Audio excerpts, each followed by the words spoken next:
고래 싸움에 터지는 새우등 어떻게 이렇게 됐나라고 그 제목을 주셨는데 예. 국내 최도의 거래소에서 암호화폐 피카코인이 중대한 재다 측의 기칙 사유로 상폐가 됐다고요? 예. 피해자들이 상당히 많죠 지금? 그렇죠. 네. 아무래도. 어떤 내용인가요? 지난 6월 업비트에서는 상장 네. 그리고 거래를 지원하고 있었던 네. 피카코인에 대해서 상장 폐지 결정을 내렸습니다. 네.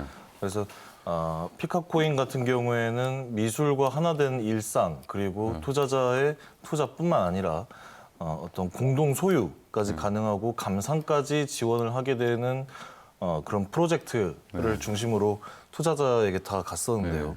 업비트 측에서는 이 피카코인의 그런 어떤 재단의 운영적인 측면이 투명하지 못하다라는 이유를 들어서 상장 폐지를 결정을 했습니다. 네. 그래서 이 법정 싸움이 꽤 오래 갔고 네.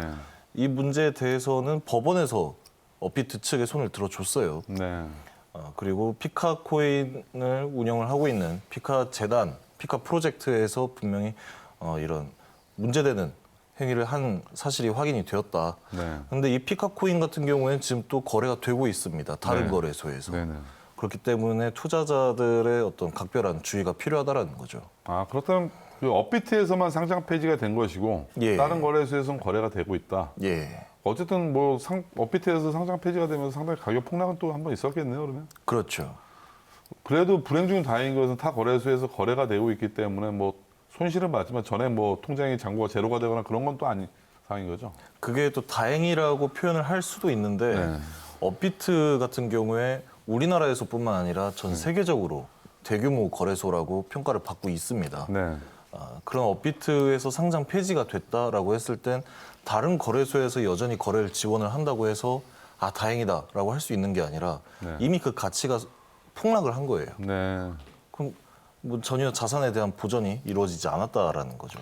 그냥 개인적으로 궁금한 질문인데 거래소들은 물론 다 민영화된 주식회사 기업이기 때문에 예, 뭐 각자의 운영 기준은 다 다를 수가 있겠지만 네, 어떻게 이렇게 큰 상장 폐지에 대한 기준이 다 다를 수가 있나요? 왜 그런 거죠, 이게? 아직 이 부분에 대해서 거래소를 운영하는 데 있어서 네. 그 어떤 법제화가 명확히 이루어지지 않았고 네. 정부 차원에서 가이드라인이 제대로 주어지지 않았기 때문에 사실 이 상장 폐지 혹은 상장 기준이라는 건 거래소 차원에서 하고 싶은 대로 만드는 겁니다. 근데 자의적인 결정들인 거잖아요. 그렇죠. 네. 그런데 이 상장이나 상장 폐지 기준을 만드는 데 있어서 일단 뭐 자신들 거래소에 가장 유리하게 만들었겠죠. 그러다 보니까 뭐 대동소이합니다만은 중요한 부분에서 차이가 많이 이루어지게 되는 겁니다. 네. 또 이렇게 업비트에서 상장 폐지가 됐음에도 불구하고 피카 재단 측에서는 뭐 추가적인 뭐 발행, 뭐 추가적인 또 뭐 불투명한 또 자금 거래 관계에 또 많은 의혹들이 제기되고 있는데 예. 어떤 내용들이죠? 사실 피카코인이 상장 폐지가 된 가장 큰 이유가 재단 측에서 추가적으로 물량을 발행을 했다. 네. 그리고 관계자가 대량의 피카코인을 업비트 측으로 입금을 했다라는 게 업비트 측의 상장 폐지에 대한 네. 사유 소명이었습니다. 네. 그런데 이 피카 프로젝트에서는 업비트의 상장 폐지 공지에 있어서 그 공지에 대해서 추가 발행과 관련된 문제는 백서상에 우리가 뭐 진행을 하겠다라고 주장을 했었던 2021년까지의 로드맵을 모두 달성을 했기 때문에 그 이후는 뭐 우리가 알아서 하는 거다라는 식으로 또 답변을 했었고 대량으로 물량이 입금되었다라는 문제에 대해서는 그 관계자가 업비트에서 시세에 따라서 매수를 한 것이다. 네. 이것은 우리가 입금을 한 게 아니라 코인을 그 시세에 맞춰서 대량으로 그냥 구매를 했을 뿐이다.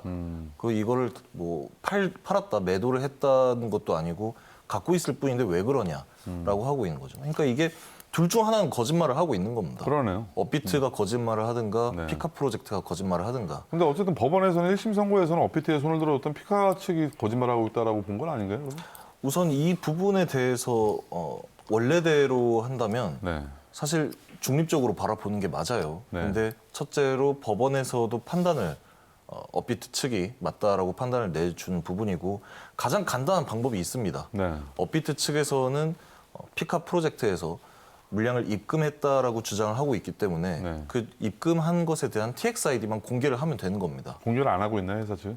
공개를 사실 쉽게 할 필요가 없죠. 업비트 네. 측에서는. 법원에는 다 제출됐을 거 아니에요. 그랬을 겁니다. 뭐 제출이 안 됐으니까 업비트에 손을 들어줬네. 어떻게 보시죠?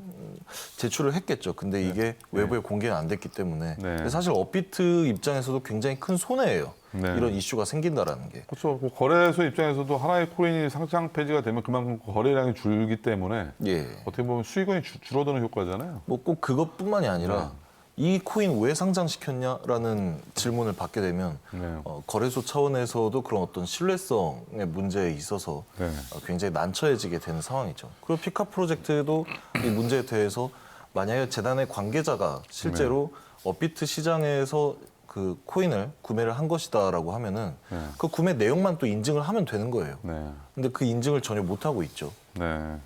결국 가장 그 문제가 되는 부분들이 항상 그 화두가 되고 언급됐던 부분들이 백서잖아요. 예. 백서대로 했느냐 안 했느냐. 예. 뭐 이 부분에 대해서 해석의 여지가 상당히 크다 보니까 이런 분쟁들이 생기는데 백서상에 명시된 로드맵, 발행 물량 등의 모든 정보는 굉장히 중요한 정보인데 피카 프로젝트의 해명이 적절하다고 보시는 건가요? 사실 이 부분에 대해서도 피카 프로젝트는 백서상에 네. 우리가 명시를 한 로드맵, 2021년까지의 로드맵을 모두 달성을 했기 때문에 뭐 추가적으로 발행을 했다. 그 추가적으로 NFT 사업을 실제로 진행을 할 예정이기 때문에 이 부분에 대해서 우리가 NFT 사업을 하려면 피카 프로젝트에서 코인이 더 필요하니까 네. 뭐 추가적으로 상장을 했다. 네. 전혀 문제가 없고 법리적으로도 사기죄에 해당하지 않는다라고 법무법인에 의견서를 제출을 했어요. 네. 근데 사실 이 사기죄에 해당하지 않는다라는 문제는 아직 그 법규라든지 규제안이 명확하게 제시가 된 게 없잖아요. 네. 그렇기 때문에 사기죄가 해당이 안 된다 뿐이지 네. 명백히 이건 뭐 소비자를 기만을 하고 또 파트너사를 기만을 한 행위라고 할 수가 있죠. NFT를 할 수도 있어요. 네. 할 수도 있는데 정해진 물량, 네. 백서상의 프로젝트 측에서 처음에 공개를 했던 물량, 이 안에서 뭐 사업을 하든가 네. 아니면 NFT 사업을 하려고 하는데 코인이 없어서 못 하겠다라고 네. 하면 NFT 사업을 포기를 해야 된다는 거죠. 참 이게 그렇다면 우리가 특근법 하는데 예. 특근법에는 도대체 어떤 내용들이 담겨져 있을까? 이런 상장과 관련된 내용들에 대한 뭐 좀 자세한 언급들이 없나요? 기준점이? 특근법 같은 경우에는 집중이 되어 있는 분야가 재단 측에서의 어떤 비리 행위 혹은 거래소에서의 비리 행위뿐만 아니라 거래소에서 이루어지고 있는 모든 어떤 거래라든지 이 차트의 움직임 등에 있어서 투명성을 좀 확보를 해라라는 게 특근법의 취지였습니다. 네. 그렇기 때문에 이런 재단의 비위 행위가 드러났다라고 했을 때는 재단 측에 강력하게 책임을 묻고 관계자의 법적인 처벌까지 이루어져야 되는데 사실 지금 뭐 어떻습니까? 피카 프로젝트의 이 피카 코인은 지금 코인원에 상장이 돼 있습니다. 코인원만 상장돼 있네. 예. 네. 코인원에 상장이 돼 있고 사실 이때 업비트 측에서 상장 폐지를 발표를 했을 때에도 피카 프로젝트는 우리는 아주 건실한 재단이다. 네. 영업을 뭐 운영을 제대로 해 나가고 있다. 지금 다른 대형 거래소에서도 뭐 상장 의사를 타진을 해 오고 있다라고 주장을 해 왔는데 사실 코인원 같은 경우에 괜찮은 거래소죠. 훌륭한 거래소인데 업비트에서 상장 폐지가 되고 코인원에 상장을 했다라는 게 소비자 입장에서도 큰 메리트로 다가오는 현상은 아닌 겁니다. 그렇죠. 예, 결국 그 소액 투자자들만 상당히 크게 지금 혼선을 빚고 있다는 얘기인데 그렇죠. 앞으로도 이런 유사한 형태의 재단들은 상당히 많이 나올 거예요. 이거를 거래소에서는 상장이 유지되고 많이 있어왔고 예, 앞으로도 계속해서 쏟아져 나올 겁니다. 이 부분에 대해서는 뭐 그 우리 암호화폐 전문가들은 어떻게 좀 보시나요? 여기 관련된 좀 법 제도라든가 이런 부분들이 지금 빨리 좀 시급하게 만들어져야 되는 부분들 아닌가요? 사실 이 부분에 대해서는 거래소의 역할이 굉장히 큽니다. 네. 이 법이 만들어지고 만들어지지 않고를 떠나서 네. 재단 측에서 최초의 거래소에 상장을 함에 있어서 발표한 물량이 있겠죠. 네. 물량이 있고 사업 방향이 있는데 이 부분에 대해서 전혀 지키지 않고 추가적으로 물량을 발행을 했다라는 것은 네. 이건 굉장한 이슈가 되는 사안인 겁니다. 네. 특히 업비트에 상장이 돼 있는 암호화폐인데 이런 식으로 추가적으로 물량을 발행했다. 그리고 재단의 관계자가 입금을 했다. 굉장히 좀 경이로운 일이죠. 네. 그렇기 때문에 이 법의 제정을 기다리는 것보다 네. 거래소 차원에서 사실 업비트가 굉장히 대처를 잘했다라고 생각을 하고 있습니다. 아, 김 의원께서는 업비트 거래소 쪽에 법원의 입장과 동일한 시각이시네요. 그렇죠. 법원이 네. 그렇게 판단을 내렸는데 네. 예, 제가 또 뭐 이견을 제시할 여지는 지금 현재 없겠죠. 그럼 또 이제 항소를 한 건가요? 피카 측에서는? 2심 재판 중인가요? 아니면? 우선 피카 프로젝트 측은 법원의 판단에 있어서 네. 원하던 결과를 얻어내지 못해서 아쉽다라고 네. 하고 끝이 난 상황입니다. 아, 그렇게 완전 최종 재판이 종결이 된 건가요? 거기서 더 끌고 나가봐야 네. 피카 프로젝트에서 얻을 수 있는 게 없어요. 아, 그럼 2심 재판도 아니고 최종 이제 재판으로 끝이 난 건가요? 예. 그럼 이렇게 이제 좀 피카 측이 인정을 한 거네요. 인정을 하긴 했지만 굉장히 애매하게 인정을 네. 한 거죠.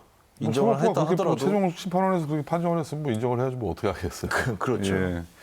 정말 앞으로도 이런 그 유사한 형태의 그 코인들의 예. 피해 사례가 상당히 많이 발생이 될 것 같은데 예. 좀 더 구체적인 좀 우리가 좀 대안을 갖고 좀 전문가들의 좀 대안을 좀 들어봤으면 좋겠어요. 이런 부분들이 상당히 많은 이 시행령이라든가 규정에 좀 많이 반영돼서 예. 이런 좀 혼선들을 많이 좀 줄여가야 되는 게 되지 않나 그런 시점이라고 생각이 드네요. 아무래도 거래소들끼리도 네. 그 규제안이라든지 가이드라인에 대해서 통일을 해야겠죠. 네.